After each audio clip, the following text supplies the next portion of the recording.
Sugar patients chapati రోటీ కాకుండా సంతృప్తిగా rice కూడా తినవచ్చు.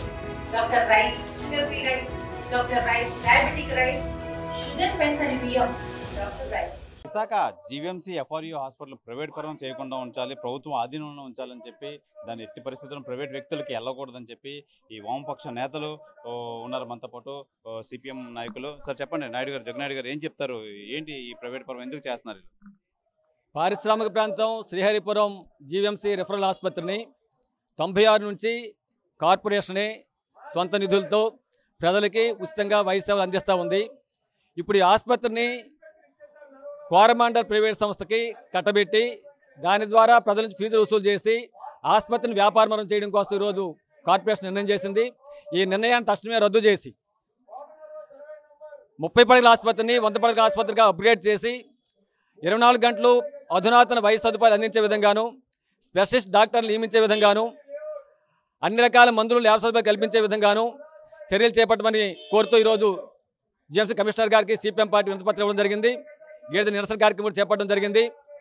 ఎన్నికల ముందు టీడీపీ, జనసేన, బీజేపీ కూటమి నేతలు ఈ ఆసుపత్రిని సందర్శించి దీన్ని 100 పడకలు అప్గ్రేడ్ చేస్తాం, అన్ని సదుపాయాలు కల్పిస్తాం, జగన్ ప్రభుత్వం ఈ ఆసుపత్రిని నాశనం చేసింది, మేము ప్రజల తలకు వైద్యాన్ని ప్రాధాన్యత ఇస్తామని చెప్పి ఎన్నికల ముందు హామీ ఇచ్చారు. సంవత్సరం దాటినా ఎటువంటి చర్య లేదు. ఇప్పుడు పైగా ఈ ఆసుపత్రిని ప్రైవేట్ పరం చేసి వ్యాపారం చేయడం కోసం పూనుకుంటూ ఉన్నారు. దీనివల్ల ప్రజానీకానికి, తీవ్ర వైద్యానికి, సామాన్య ప్రజానికి వైద్యం దూరం అవుతుంది. కాబట్టి ఈ ప్రజా వ్యతిరేకతను వెంటనే వినాలని డిమాండ్ చేస్తూ ఈరోజు కార్యక్రమం చేపట్టబోతున్నాం. ప్రభుత్వంగా వెనక్కి తగ్గకపోతే ఖచ్చితంగా మేము పెద్ద ఎత్తున ఆందోళన చేయక తప్పదని చెప్పి హెచ్చరిస్తూ ఉన్నాం.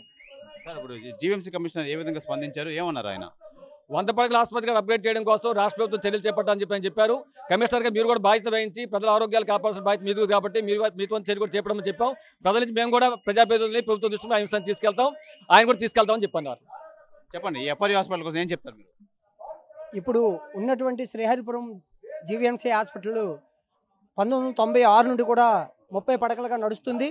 ఆ నడుస్తున్నటువంటి హాస్పిటల్ని ఇప్పుడు నిర్వహణ చేసి ప్రైవేటీకరణ చేయడం కోసం పూనుకుంటున్నారు. ఆ హాస్పిటల్ ద్వారా ఆ ప్రాంతంలో ఉన్నటువంటి పేద ప్రజానీకానికి సరైనటువంటి వైద్యాలు అందుతున్నాయి. కరోనా టైంలో మొత్తం అక్కడ ప్రజానీకాన్ని కాపాడింది అదే హాస్పిటల్. జ్వరాలు వచ్చినా, ఇతర ఇబ్బందులు వచ్చినా, ఎటువంటి సమస్య వచ్చినా హాస్పిటల్కి వెళ్ళిన వెంటనే ఆదుకొని వైద్యం, సరైనటువంటి వైద్యం అందిస్తున్నారు. అటువంటి ఉచితంగా వైద్యం అందిస్తున్నటువంటి హాస్పిటల్ని కోరమండల యాజమాన్యానికి ప్రైవేటు వాళ్ళకు అప్పచెప్పి ఫీజులు వసూలు చేయడం కోసం కమిషనర్ గారు డైరెక్ట్గా మాట్లాడుతున్నారు. ఇది సరైనది కాదండి, మేము సిపిఎం పార్టీగా మేము హెచ్చరిస్తున్నాం. ఇప్పుడు ఆ ప్రాంతంలో ఉన్నటువంటి కోరమండల కాలుష్యం వల్ల ప్రజానికమంతా కూడా చాలా జబ్బులు పాలవుతున్నారు.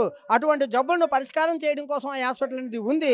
అలాంటి హాస్పిటల్ని ప్రైవేటీకరణ చేస్తే రానున్న కాలంలో చాలా ఇబ్బందులు ఎదురవుతాయి. కనుక ప్రజలందరినీ దృష్టిలో పెట్టుకొని ఇప్పటికైనా జీవీఎంసీ కమిషనర్ గారు దీని మీద దృష్టి పెట్టి వెంటనే ఈ సమస్యను పరిష్కారం చేయకపోతే, లేదంటే సిపిఎం పార్టీగా పెద్ద ఎత్తున ఆందోళన చేయడానికి సిద్ధంగా ఉన్నది మీ ద్వారా తెలియపరచడం జరిగింది. చెప్పండి, ఏం చెప్తారు ఈ హాస్పిటల్, రిఫరల్ హాస్పిటల్? ఈ హాస్పిటల్ సంబంధించి సుమారు 2 లక్షల జనాభా ఉన్నారు 7 వార్డుల్లో.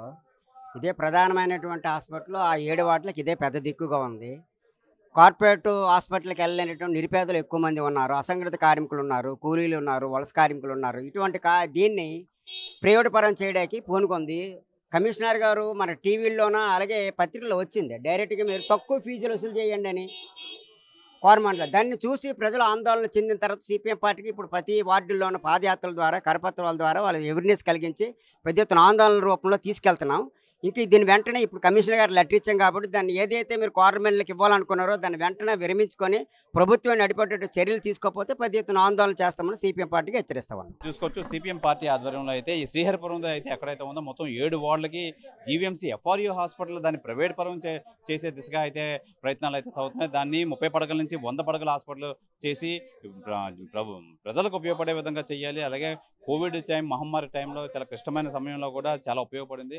అలాంటి దాన్ని ప్రైవేట్ పరంగా చేయకుండా గవర్నమెంట్ ఆధీనంలో ఉండి ప్రజలకు సేవ చేసే విధంగా చేయాలి. లేదంటే ఈ విషయంలో ఎంతటికైనా పోరాటం చేస్తామని చెప్పి వామపక్ష నేతలైన సిపిఎం అయితే ఆరోపిస్తుంది. కెమెరామెన్ రమణ కుమార్తో శివరామకృష్ణ, టీవీ, విశాఖపట్నం నుంచి. తెలుగులో న్యూస్ కి ఫాస్టెస్ట్ యాప్ ఇప్పుడు టోటల్లీ న్యూ అవతార్లో జస్ట్ 5 సెకండ్స్ లో కంప్లీట్ న్యూస్.